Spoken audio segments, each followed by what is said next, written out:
50 سنة من التضحيات، ها نحن نبدأ بعون الله وتوفيقه فتحا جديدا في مسار ترسيخ مغربية الصحراء والطي النهائي لهذا النزاع المفتعل في إطار حل توافقي على أساس مبادرة الحكم الذاتي.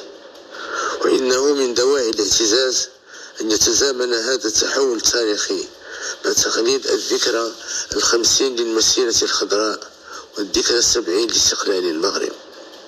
وبهذه المناسبة يسعدني أن أتقاسم معك اليوم مشاعر الارتياح لمضمون القرار الأخير لمجلس الأمن.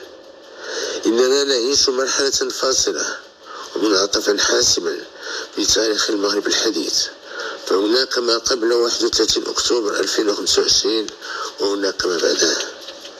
لقد حان وقت المغرب الموحد من طنجة إلى القويرة الذي لن يتطاول أحد على حقوقه وعلى حدوده التاريخية.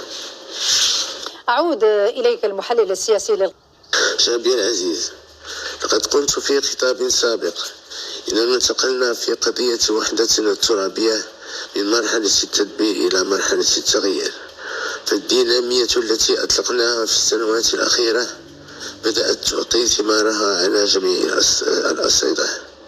ذلك أن ثلثي الدول بالأمم المتحدة أصبحت تعتبر مبادرة الحكم الذاتي هي الإطار الوحيد لحل هذا النزاع، كما أن الاعتراف بالسيادة الاقتصادية للمملكة على الأقاليم الجنوبية عرف تزايدا كبيرا بعد قرارات القوى الاقتصادية الكبرى كالولايات المتحدة الأمريكية وفرنسا وبريطانيا وروسيا وإسبانيا والاتحاد الأوروبي بتشجيع الاستثمارات والمبادرات التجارية